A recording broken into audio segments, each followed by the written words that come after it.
Hi, എല്ലാവർക്കും നമസ്കാരം. നമ്മുടെ പുതിയൊരു വ്ളോഗിലേക്ക് സ്വാഗതം. അപ്പോൾ എല്ലാവർക്കും ഒന്നും കൂടെ ലിയോ ബേബി ഒഫീഷ്യൽ യൂട്യൂബ് ചാനലിലേക്ക് ഒന്നും കൂടെ സ്വാഗതം കേട്ടോ. ഇപ്പോൾ ഇതാ ഞങ്ങൾ രാവിലെ എഴുന്നേറ്റിട്ടുള്ളൊരു സീനാണ്. അതിനകത്ത് കുഞ്ഞുമോൻ മാത്രമേ എഴുന്നേറ്റിട്ടുള്ളൂ, ബദ്രു. അപ്പോൾ ബദ്രു ചേട്ടനെ എഴുന്നേൽപ്പിക്കാനുള്ള പരിശ്രമത്തിലാണ് കേട്ടോ. അപ്പോൾ ഞാൻ വേഗം അവനെ അടുക്കളയിലേക്ക് കൂട്ടി. അപ്പോൾ അത് എൻ്റെ കൂടെ കൂട്ടി. ആൾക്കും നല്ലോണം ഉറക്കം വരുന്നുണ്ട്. പക്ഷേ ഞാൻ അവിടെ നിന്ന് കൊണ്ടുവന്നു കേട്ടോ. കാരണം അവനവിടെ ഉണ്ടെങ്കിൽ പിന്നെ മൂത്ത മോനെയും കൂടി പൊന്നൂട്ടനെയും കൂടി അവനെ എഴുന്നേൽപ്പിക്കും. അതുകൊണ്ട് ഞാൻ കാപ്പി കുടിക്കാൻ പോന്നപ്പോൾ അവനെയും കൂടെ അടുക്കളയിലേക്ക് കൂട്ടി. അപ്പോൾ ഞാൻ ഇതാ പാല് ഒക്കെ അന്വേഷിച്ചു. ഫ്രിഡ്ജ് തുറന്നിട്ട് അപ്പോൾ പാൽ അതിനകത്ത് ഇരിപ്പുണ്ട്. അമ്മ രാവിലെ തന്നെ അലക്കുമായിരുന്നു കേട്ടോ. അതുകൊണ്ട് ഞാൻ പിന്നെ അമ്മേനെ വിളിച്ചിട്ട് പറഞ്ഞില്ല, അല്ലെങ്കിൽ ഞാൻ അമ്മ ഒരു പാൽ തിളപ്പിച്ച് വെക്കുമെന്ന് പറയലുണ്ട്. അപ്പോൾ ഞാൻ തന്നെ പോയിട്ട് കോഫി ഉണ്ടാക്കാമെന്ന് വിചാരിച്ചു. ആ സമയം കൊണ്ട് ബദ്രു അവിടെ ഉണ്ടായിരുന്ന എന്തൊക്കെയോ തട്ടിയിട്ടിട്ടുണ്ട്. ജാതിക്ക കുരു, പിന്നെ വെളുത്തുള്ളീൻ്റെ അല്ലികൾ കുറച്ചൊക്കെ അമ്മ പറക്കി വെച്ചിട്ടുണ്ടായിരുന്നു എവിടെയോ. അതൊക്കെ തട്ടിയിട്ടിട്ട് അപ്പം അങ്ങനെ എന്തെങ്കിലുമൊക്കെ ഇങ്ങനെ നല്ലോണം ഒതുങ്ങിയിരിക്കുന്നത് കാണുമ്പോൾ അതൊക്കെ തട്ടിയിടണം എന്നുള്ളത് ഈ ഒരു പ്രായക്കാരുടെ ഒരു ഹോബിയാണ്, അല്ലെങ്കിൽ അവർക്ക് ഭയങ്കര ഇഷ്ടമുള്ളൊരു കാര്യമാണ് കേട്ടോ അങ്ങനെ ചെയ്യണത്. എല്ലാവരും അങ്ങനെയാണെന്ന് വിചാരിക്കുന്നു ഞാൻ, മിക്ക ഇങ്ങനത്തെ കുട്ടികളും. അപ്പോൾ അവൻ ആ ജാതിക്കേൻ്റെ കുരു എടുത്തിട്ട് അങ്ങോട്ട് ഓടുക കേട്ടോ, മോനെ എഴുന്നേൽപ്പിക്കാൻ വേണ്ടിയിട്ട്. അപ്പോഴത്തേനും ഞാൻ അവനെ ഇങ്ങോട്ട് തന്നെ പൊക്കി, എന്നിട്ട് വാതിലടച്ചിട്ട് ഇവിടെ തന്നെ അടുക്കളയിൽ തന്നെ ഇരുത്തി. അപ്പോഴത്തേക്ക് ഞാൻ എന്താ ചായപാത്രം നോക്കി. ഇപ്പം ഞാൻ പറയുന്നത് ഞാൻ മ്യൂട്ടാക്കി വെച്ചിരിക്കുകയാണ്. ഉണ്ട് കേട്ടോ, എൻ്റെ അമ്മമ്മയുടെയും അമ്മയുടെയും ഒക്കെ ഒരുപാട് ചായപാത്രങ്ങളുണ്ട്. പക്ഷെ ഞാൻ നോക്കിയപ്പോൾ ഒരു ചായപാത്രവും കണ്ടില്ല. പിന്നെ കുറേ പരതിയിട്ടാണ് കിട്ടിയത്. അപ്പോൾ അതാണ് കേട്ടോ ഞാൻ ഇതിൽ പറഞ്ഞുകൊണ്ടിരിക്കുന്നത്.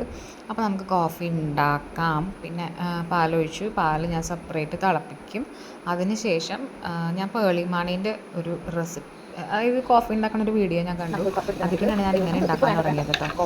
ഇൻസ്റ്റൻറ്റ് കോഫി പൗഡർ ഒന്നും അല്ല ഇത് സാധാ കോഫി പൗഡറാണ്. അത് വെച്ചിട്ട് ഞാനിത് ആദ്യമായിട്ടാണ് ഇങ്ങനെ ഉണ്ടാക്കുന്നത്. ഞാൻ അമ്മയുടെ അടുത്ത് ചോദിച്ചപ്പം പറഞ്ഞു കുഴപ്പമില്ല, ഈ കാപ്പിപ്പൊടി വെച്ച് ഇങ്ങനെ ഉണ്ടാക്കാം എന്നൊക്കെ പറഞ്ഞു. അതിന് ശേഷം ഞാൻ അതുപോലെ തന്നെ കോഫി പൗഡർ ഇട്ടിട്ട് അതിന് ശേഷം ആവശ്യമുള്ള ഷുഗർ ഇട്ടിട്ട് നല്ലോണം മിക്സാക്കിയതിന് ശേഷം തിളപ്പിച്ച് വെച്ച പാല് കുറച്ച് ഒഴിക്കിട്ട് അതിനകത്തേക്ക്, എന്നിട്ട് അതും നല്ലോണം മിക്സാക്കും. അപ്പോൾ ഞാനിത് ഒഴിക്കുന്ന വീഡിയോ ഞാൻ എടുത്തിട്ടുണ്ട്. അതാ ചൂട് പാൽ കുറച്ച് എടുത്തിട്ട് നമ്മൾ ഈ കോഫീൻ്റെയും ഷുഗറിൻ്റെയും മിക്സിലേക്ക് നല്ലോണം മിക്സ് ചെയ്യും. അതിനുശേഷം നമ്മൾ ബാക്കിയുള്ള പാൽ കുറച്ച് ഒഴിച്ച് കഴിഞ്ഞാൽ കോഫിക്ക് ഒരു പ്രത്യേക ടേസ്റ്റ് ആയിരിക്കും കേട്ടോ. അപ്പോൾ ഞാൻ കോഫിയൊക്കെ ഞാൻ കോഫി അങ്ങനെ കുടിക്കുന്ന ആളല്ല സ്ഥിരം, പക്ഷേ കോഫി കുടിക്കുമ്പോഴൊക്കെ ഞാൻ ഇങ്ങനെയാണ് ഉണ്ടാക്കൽ. നല്ല ടേസ്റ്റ് ഉണ്ടായിരുന്നു കേട്ടോ. പിന്നെ ഞാൻ പാലിൽ ഇച്ചിരി വെള്ളം ചേർത്തിട്ടാണ് തിളപ്പിച്ചതുകൊണ്ട് ആ ഒരു കോഫീൻ്റെ ആ ഒരു സൂപ്പർ ടേസ്റ്റ് അങ്ങ് പോയി. പക്ഷെ കുഴപ്പമുണ്ടായിരുന്നില്ല, അതൊക്കെ മതിയാവും അങ്ങനെ. പിന്നെ കുഞ്ഞിനെയും കൊണ്ട് ഞാൻ ഇങ്ങോട്ടേക്ക് തന്നെ പോന്നു. അപ്പോഴത്തേനും മോനെ എഴുന്നേറ്റിട്ടുണ്ടായിരുന്നു കേട്ടോ. അപ്പോൾ അവൻ ഇങ്ങനെ ഉറക്ക ചടച്ചിൽ കിടക്കുകയാണ്. അപ്പോൾ കുഞ്ഞ് അവൻ്റെ അടുത്ത് കിടന്ന് അവനെ എഴുന്നേൽപ്പിക്കാനായിട്ടുള്ള മിക്ക അടവുകളും കാണിക്കുന്നുണ്ട്. അവനെ ചവിട്ടുക, അവൻ്റെ കവച്ച് വെച്ച് നടക്കുക. അപ്പം ഞാൻ അവനെ പിടിച്ച് വലിക്കുക. അപ്പോൾ അവൻ നോക്കുക തന്നെ കേട്ടോ.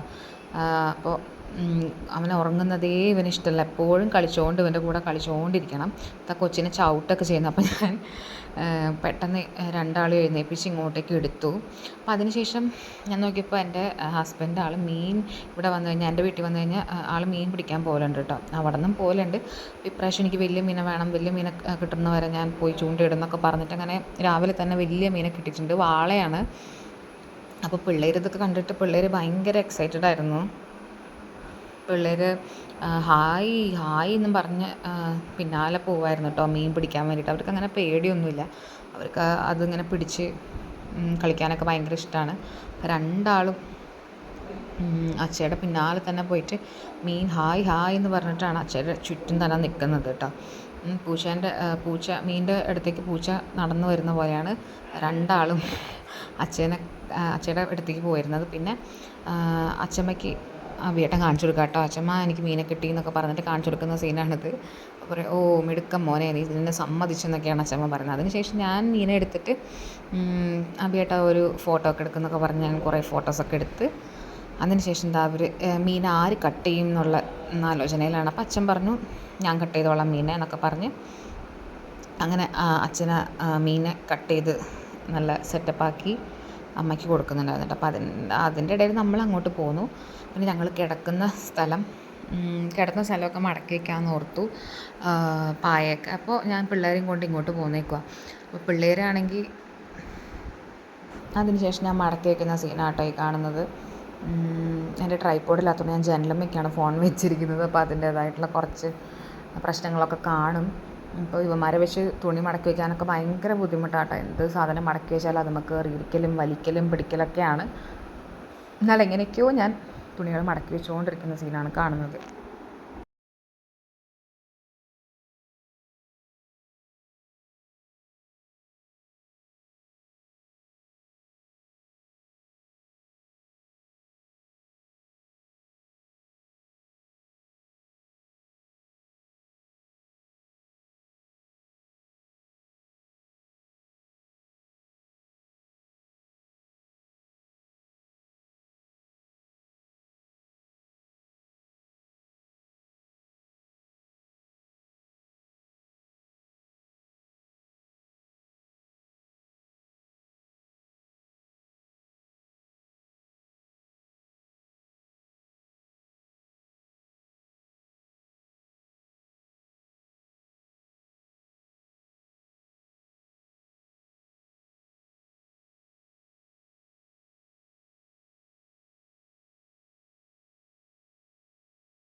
പിള്ളേരെ ഞാനവിടെ ഞങ്ങളുടെ വീട്ടിലേക്ക് കൊണ്ടുപോകുമ്പോൾ ഞങ്ങൾ തനിച്ചാണല്ലോ, അതുകൊണ്ട് തന്നെ പിള്ളേർക്ക് കൂടുതലും ടി വി ഒക്കെ വെച്ച് കൊടുത്താണ് ഞാൻ അവരെ അടക്കിയിരുത്തുന്നത്.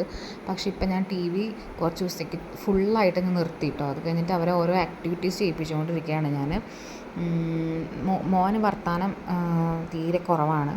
അവൻ തുടങ്ങിയിട്ടേ ഉള്ളൂ വർത്താനം എന്തെങ്കിലുമൊക്കെ പറയാൻ വേണ്ടിയിട്ട് തന്നെ. അപ്പോൾ അവൻ്റെ ആ ഒരു ഏജ് അതല്ലല്ലോ, അവൻ 2.5 വയസ്സായി. കൂടുതൽ സെൻറ്റൻസുകളൊക്കെ സംസാരിക്കേണ്ട ഏജാണ്. അപ്പോൾ ഡോക്ടർ എൻ്റെ അടുത്ത് പറഞ്ഞതെന്ന് വെച്ചാൽ നിങ്ങൾ കൂടുതലും ആക്ടിവിറ്റീസൊക്കെ കുഞ്ഞിനെ ചെയ്യിപ്പിക്കൂ എന്നാണ് പറഞ്ഞത്. അപ്പോൾ അതുകൊണ്ട് തന്നെ നമ്മൾ ടി വി കുറച്ച് ദിവസത്തേക്ക് നിർത്തി വെച്ചു. അപ്പോൾ അതിന് പകരം ഞാൻ അവന് കുറച്ച് ബുക്സൊക്കെ കയ്യിൽ കൊടുത്തിട്ടുണ്ടായിരുന്നു.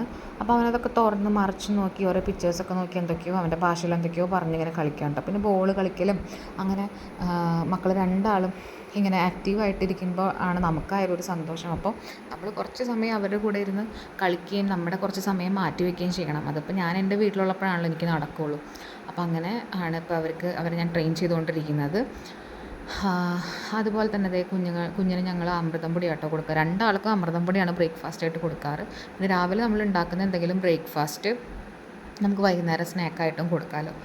അപ്പോൾ അമൃതം പൊടി സാധാരണ ആൾക്കാർക്ക് അമൃതം പൊടി ചിലപ്പോൾ ഒരു പുഞ്ഞോ അല്ലെങ്കിൽ കുഞ്ഞുങ്ങൾ കഴിക്കില്ല എന്നൊക്കെ പറഞ്ഞിട്ട് അങ്ങനെ കൊടുക്കാതിരിക്കുന്ന ആൾക്കാരുണ്ട്. പക്ഷെ അമൃതം പൊടി എനിക്ക് തോന്നുന്നത് നല്ലൊരു സാധനമാണ് കേട്ടോ. കാരണം അതിനകത്ത് വീറ്റാണ് കൂടുതലും, ഓൾമോസ്റ്റ് വീറ്റാണ്. പിന്നെ നട്ട്സും സോയ അങ്ങനത്തെ ഒരുപാട് സാധനങ്ങളുടെ ഒരു മിക്സാണ്. കുഞ്ഞുങ്ങൾക്കായിട്ടും പിന്നെ ഗർഭിണികൾക്കായാലും ഒക്കെ ഗവൺമെൻറ് പ്രൊവൈഡ് ചെയ്യുന്നൊരു സാധനമാണിത്. അപ്പോൾ ഏറ്റവും കുഞ്ഞുങ്ങളുടെ എൻ്റെ ഈ ഒരു ഡേയിൽ എനിക്ക് ഏറ്റവും ബെസ്റ്റ് ഫീഡായിട്ട് തോന്നിയിട്ടുള്ളത് അമൃതം പൊടിയാണ് കേട്ടോ. അപ്പോൾ അതുകൊണ്ടാണ് നമ്മൾ ഡെയിലി കുഞ്ഞുങ്ങൾക്ക് ബ്രേക്ക്ഫാസ്റ്റ് അമൃതം പൊടി കൊടുക്കുന്നത്. അതിലൊരു വിട്ടുവീഴ്ചയും ഞാനും ഹസ്ബൻഡും കാണിക്കാറില്ല കേട്ടോ. അതിനുശേഷം പിന്നെ നമ്മൾ രോമാഞ്ചം വെച്ചേക്കുവാണ്. അപ്പോൾ രോമാഞ്ചം കണ്ടുകൊണ്ടിരിക്കുകയാണ്. അതിനുശേഷം തുണികൾ കുറച്ചധികം ഉണക്കാനുണ്ടായിരുന്നു. കുട്ടികളുടെ തുണികളൊക്കെ ഞാൻ മുകളിൽ നിന്ന് എടുത്തിട്ട് വന്നു. എന്നിട്ട് താഴെ റൂമിൽ ഫാൻ ഇട്ടിട്ടാട്ടോ ഉണക്കുന്നത്. കാരണം ഒട്ടും ഉണങ്ങി കിട്ടുന്നില്ല. അത്ര പെരുമഴയാണല്ലോ, എല്ലാവർക്കും ഞാൻ പറയാതെ തന്നെ അറിയാം. കുഞ്ഞുങ്ങളുടെ തുണി ആയതുകൊണ്ട് പിന്നെ പെട്ടെന്ന് ഉണങ്ങിയും കിട്ടും കാറ്റത്തതുകൊണ്ട്. ഉണങ്ങാൻ വേണ്ടി ഞാൻ റൂമിലെ ബെഡൊക്കെ നീക്കി വെച്ചിട്ട് കട്ടിലും ഇട്ടേക്കാണ് കേട്ടോ. അതിൻ്റെ ഇടയിൽ മോൻ ഉറങ്ങി, കുഞ്ഞുമോൻ ഉറങ്ങി. അതിനുശേഷം ഞാൻ പൊന്നൂട്ടനും മൂത്ത മോനും ചോറൊക്കെ കൊടുത്ത് അവനെയും കിടത്തി ഉറക്കി. പിന്നെ ഞങ്ങൾ ചോറ് കഴിച്ചു. ചോറിന് അഭിയേട്ടൻ കൊണ്ടുവന്ന വാള വറ്റിച്ചതും പരിപ്പും മത്തങ്ങ തോരനുമായിരുന്നു. മത്തങ്ങ തോരനല്ല, സോറി, മത്തൻ ഇല തോരൻ കേട്ടോ. അപ്പോൾ ഇതൊക്കെയായിരുന്നു എൻ്റെ ഉച്ച വരെയുള്ളൊരു ദിവസം. അതിന് ശേഷം ആണ് ഞാൻ കുളിക്കുക വരെ ചെയ്യുന്നത്. ഞാൻ വൈകുന്നേരമൊക്കെയാണ് കേട്ടോ കുളിക്കുക. അപ്പോൾ അതിൻ്റെ ഇടയിൽ കുറേ പരിപാടികൾ നമ്മുടെ ഉണ്ട്. അപ്പോൾ രാവിലെ തൊട്ട് ഉച്ച വരെ മക്കളുടെ കൂടെ തന്നെ അവരുടെ കുറേ കാര്യങ്ങളൊക്കെ ചെയ്ത് അവരുടെ കൂടെ തന്നെയാണ്. അപ്പോൾ ഇതൊക്കെയാണ് എൻ്റെ ഒരു ദിവസം. വീണ്ടും അടുത്ത വീഡിയോ ആയിട്ട് കാണാം. ബൈ.